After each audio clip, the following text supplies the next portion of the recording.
तो इस बात की तरफ इशारा कर रहे थे, जब मैं दूसरी बार राज्यसभा मेंबर बन रहा था, जो विधानसभा में जो हुआ था उसके तरफ इशारा करने की कोशिश कर रहे थे। वो लोग जो वो हादसे को उछालने की कोशिश किए, उसको बड़ा इश्यू बनाने की कोशिश किए, जो हम लोगों को डराने धमकाने की कोशिश किए, उनके लिए मैं इतना ही कहूँगा, शाखों से टूट जाए, शाखों से टूट जाए वो पत्ते नहीं हैं।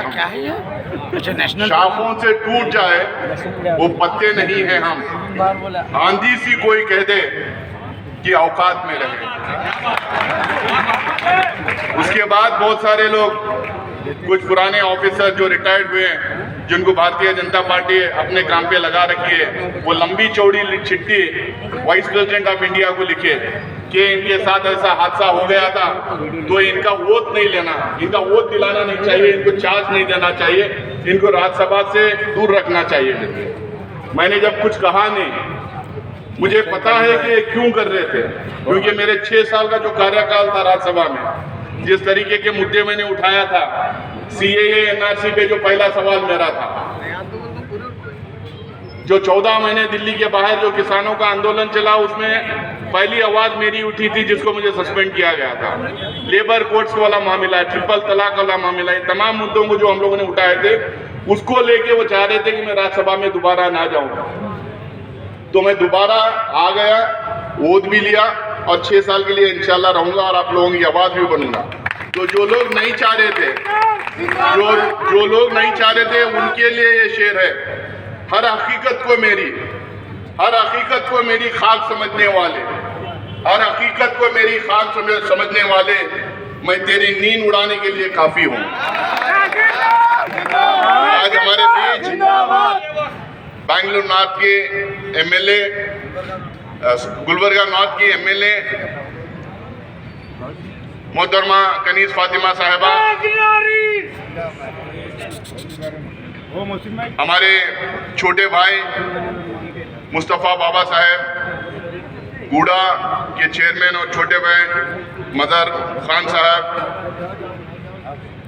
बड़े भाई बड़े ही हैं ना, लाल सेठ साहब, और डाइश पे तशरीफ फरमा बहुत सारे लोग हैं। अजमल गोला साहब हैं, हमारे ब्लॉक प्रेसिडेंट साहब हैं, पुराने माइनॉरिटी चेयरमैन, नए माइनॉरिटी चेयरमैन चोंगे साहब, बहुत सारे लोग हैं, सबके नाम नहीं लूँगा। बुजुर्गों, दोस्तों और मेरे पार्टी के कार्यकर्ता, मैं क्योंकि टाइम भी बहुत ज़्यादा नहीं है, भाभी आपके सामने खड़े हों के हकीकत पेश करके वोट की अपील की है। मदर साहब 25 गारंटी गिनाने वाले थे, पीछे से इशारा किया मेरे लिए भी कुछ छोड़ दो, तो उन्होंने बीच में छोड़ दिया। आज तीसरे चरण का चुनाव होने जा रहा है 7 तारीख को। किसी ने जिक्र किया, मेरे ख्याल से मुस्तफ़ा बाबा जिक्र किए कि मंगलसूत्र की बात हुई, मुसलमानों के बारे में भला बुरा नरेंद्र मोदी जी कह रहे हैं। अचानक से ये इलेक्शन के बीच में मुसलमानों को लेके इतना बड़ा डिबेट खड़ा करने की कोशिश इस देश के प्रधानमंत्री ने किया।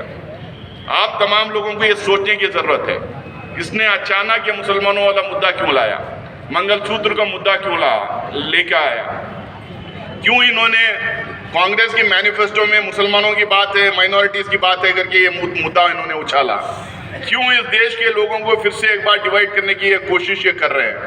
आप लोगों को इस बात को समझना चाहिए, जो पहले 2 चरण का जो चुनाव हुआ है, पहले चरण का पहले फेज का जो चुनाव हुआ उसमें 102 सीट थे, और दूसरी फेज का जो चुनाव हुआ उसमें 88 सीट थे। ये दोनों मिला के 191 सीट्स पे चुनाव हुआ है। पहले वाले फेज में कांग्रेस पार्टी के साथ में जो इंडिया अलायंस गठबंधन है, इंडिया अलायंस गठबंधन को पहले फेज में 70% से ज्यादा सीटें मिलने जा रहे थे।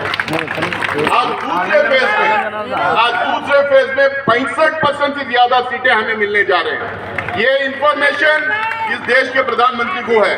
हम लोगों ने जैसा ही चुनाव हुआ, जैसे ही 2 फेज इलेक्शन हुआ, उस दिन हमारे नेताओं को हम लोगों ने बात किया, हमारे कार्यकर्ताओं को बात किया, हमारे जो सर्वे टीम्स हैं उससे हम लोगों ने फीडबैक लिया हमारे जितने लोग काम पे लगे हुए हैं, जर्नलिस्ट हैं, मीडिया होल्डर हैं, सबसे पता किया। हम लोगों को पता चला कि हम लोग 75% पहले फेज में, 65% से ज्यादा दूसरे फेज में इंडिया गठबंधन को, कांग्रेस लेड इंडिया गठबंधन को सीटें मिलने जा रहे हैं। ये जब हमें पता चल रहा है तो देश के प्रधानमंत्री को भी ये पता चल रहा है। तो इसीलिए नरेंद्र मोदी जी ये दोबारा हिंदू मुस्लिम वो लेके आए। उनको पता है वो 10 साल इस देश के ऊपर शासन करने के बाद में इस देश के लोगों को कुछ वायदे करने के लायक के नहीं रहे, क्योंकि 2014 और 2019 में उन्होंने इस देश के लोगों से बहुत सारे वादे किए थे। आज 10 साल होने के बाद में एक रिपोर्ट कार्ड लेके लोगों के बीच में जाना पड़ेगा उनको। जब बच्चे को एक क्लास से दूसरी क्लास में जब पास करते हैं तो एक रिपोर्ट कार्ड देना पड़ता है। वो रिपोर्ट कार्ड